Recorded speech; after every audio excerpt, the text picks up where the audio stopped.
What's up guys, Rhino here and welcome back to my latest FIFA 20 Ultimate Team video. So in this video guys, I'm going to be having a look at some of the new content which has dropped very recently. One's a new SBC, which is pretty good, which we're going to be completing in this particular video, but just before we get onto that, I do want to quickly have a look at some of the new objectives. Of course, Friday brings along a set of new weekly objectives.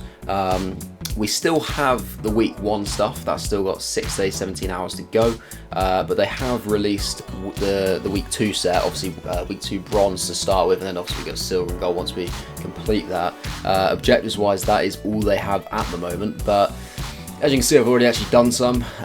Basically that's because I did them whilst I was playing a bit of champs, which I've already been recording today, and I wanted to get some of the champs out of the way before I did this, so yeah, apologies for some of them have already been complete, but of course I can still show you what they are, and obviously as you can tell they're pretty easy to do as I've done most of them already.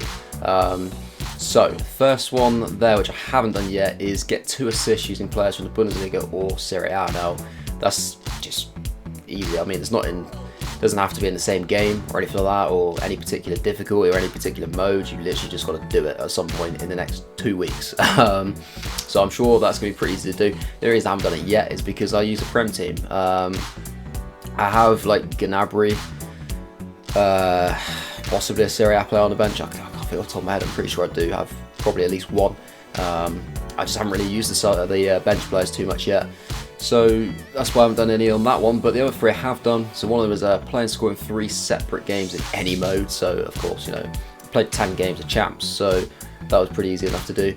Apply 5 fitness consumables to your squad. That doesn't even have to be 5 squad fitness cards. That I literally just did 5 individual fitness cards, and that was enough. So that's a very, very easy 270 XP there.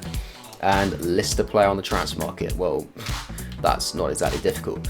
Apart from that though, there's not a lot else until obviously you get that done. Now I still need to do the league challenge one, so I can't actually have a look at the silver ones as of yet, which is a little bit disappointing, but you know, it is what it is. So we're gonna have a look at this SBC guys. I'm gonna get this one done because personally I do actually think this was worth it. The previous few that I did actually have a look at, I didn't, but for me this is quite a good cheap SBC, especially for this stage of the game. So it's going to be this Watch Quincy Promes.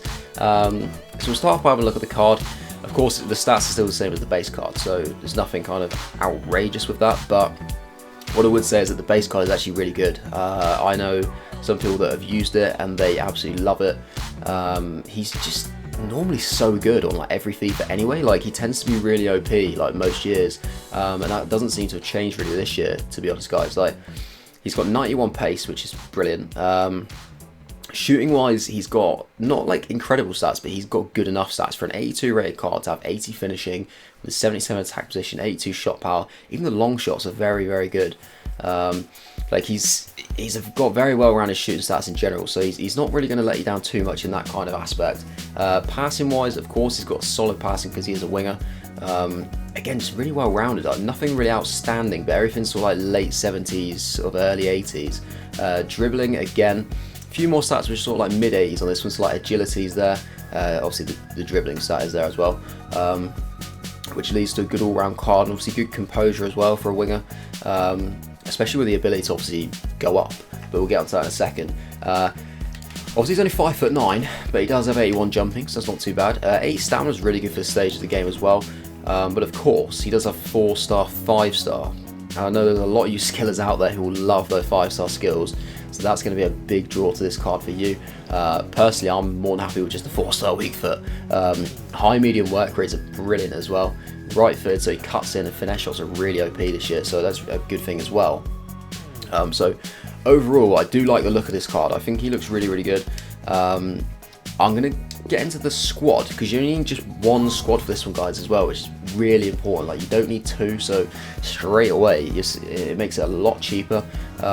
So for this one, you just need 1 Eredivisie player at a minimum. Of course, I've got 3 in this particular one. It has to be an 84 rated squad and at least 75 chemistry. Now 84 rated squads at this stage aren't really like incredibly difficult to get your hands on. Sorry, there's a few 84s that are pretty cheap. I'll show you the price of what I paid for these players. I did actually buy every single player here, not any of these are first owner. They're just literally just ones I bought from the market and chucked straight in.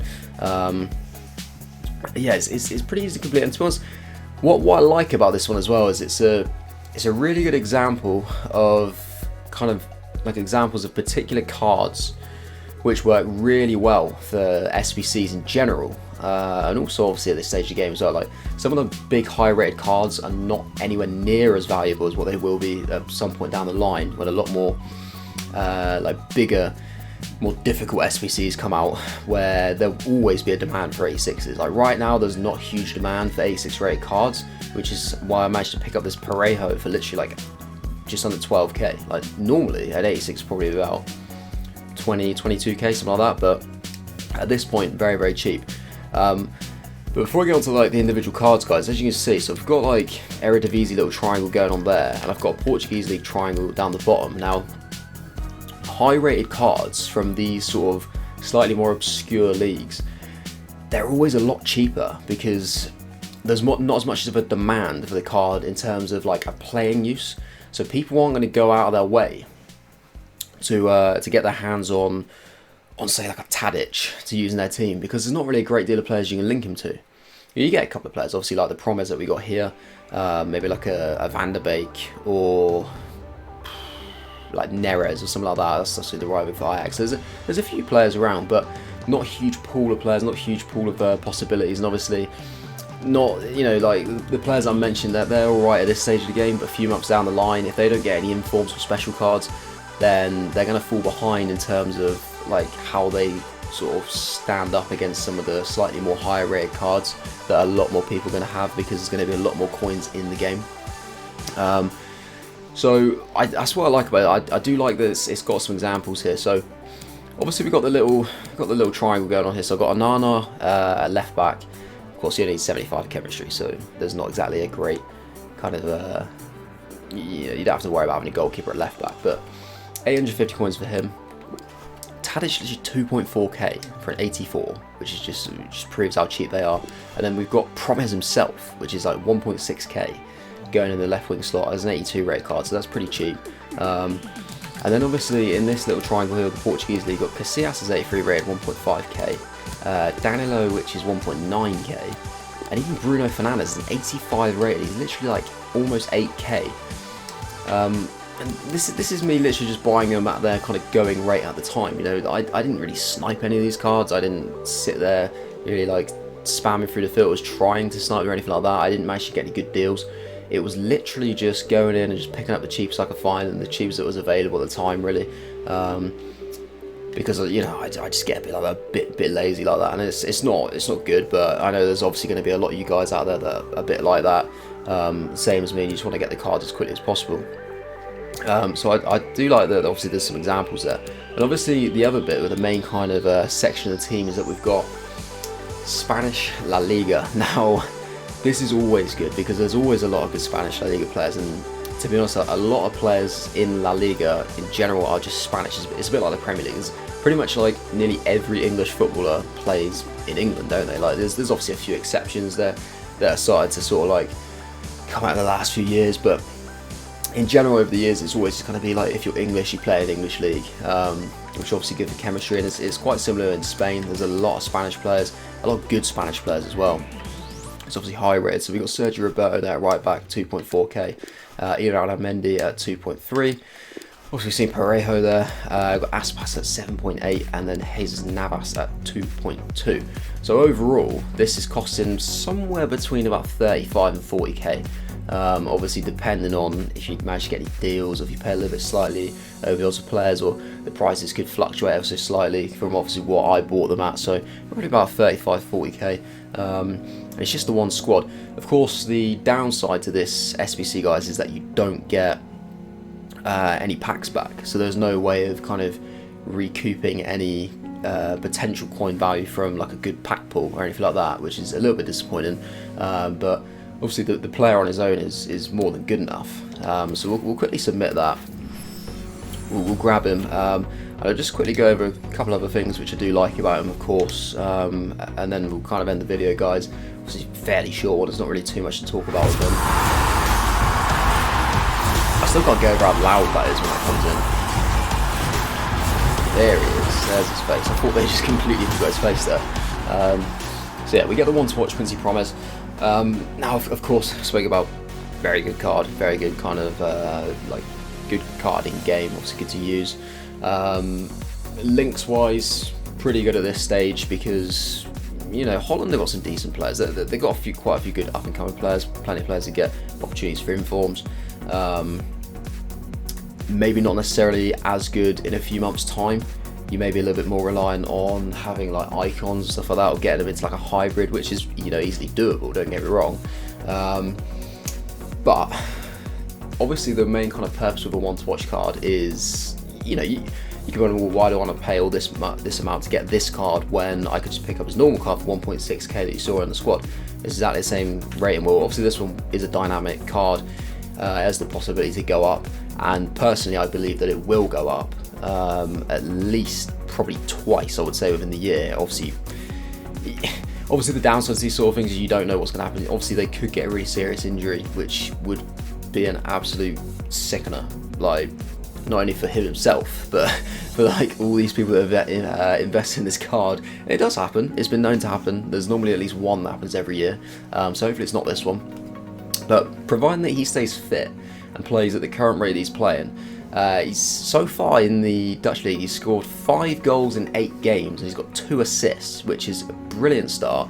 The only reason is he's not actually got an inform already.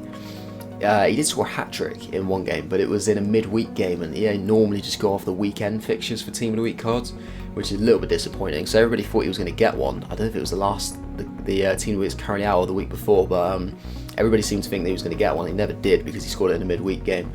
And also in the Champions League as well, he's played 2 games, 2 goals in Champions League, which is a very good start. You know, he's proved, doesn't just do it like, obviously the Eredivisie is not the most competitive league, he does it at that kind of level, but he can do it at the top level as well in the Champions League. So I'm pretty certain he's going to get at least 1 upgrade, if not 2. And if you think he gets 2 upgrades, realistically, it doesn't matter if his pace goes up much, it's really good anyway. His dribbling's going to go up a few, should be looking at about 86, 87. Shooting will be hitting about 83, 84, maybe 85. Same with the passing as well, that'll be hitting sort of like mid 80s. Physical's going to be like low 70s to be honest at that point, which is pretty good. So he's going to be looking like a really, really good card. And if you're picking this up for about 35, 40k, and that's like the maximum as well. You know, of course, I've literally bought every single player for this. Like I don't have any of these players in my club already. You guys might have plenty of pack pool players that you can literally shove straight in and completely minimize the cost of the SBC. Then that's going to be a great investment for you, because like down the line, you don't want to be looking back and thinking, I've missed out there big time. You know, that was a really cheap, easy SBC that I could have got done. And you often find what happens is like there's always 1 or 2 SBCs like that where everybody's using them. One example for me last year was Flashback Ibrahimovic. I never did him because I couldn't afford him at the time. He wasn't even that expensive, but I couldn't afford him. And then literally like a week later, I got a big pack pool and I could afford him, and I was gutted because I literally came up against him like every game in Weekend League for the next couple of months, and I never had the ability to use him back, which is so frustrating. So I'm thinking that Promes could be a similar type of player to that kind of situation. So personally, obviously I think it's worth it because I've done him. Let me know in the comments section below, guys, what you think about the SBC if you have done it. And just if you think he's going to get any big upgrades. Obviously, you know, I think he'll probably get like 1 or 2. Just let me know your thoughts on that and how you think he's been doing so far. I think, to be honest, those kind of stats for a player, obviously, you know, all once watched to just move clubs, but normally it takes a little bit of a settling in period, doesn't it, a new club, but he's hit the ground running straight away. Very, very good stats, so I'm quite impressed by that. So let me know what you think about him, guys, and obviously if you did enjoy the video, did find it useful, feel free to leave a like, and if you want to see more of the content on the channel, obviously got other SBCs, various bits of foot champs which I mentioned earlier. I've still got a lot more of that coming on the channel as well, then feel free to subscribe. But that is it from me, guys. Hope you enjoy the rest of your day, and I will see you later.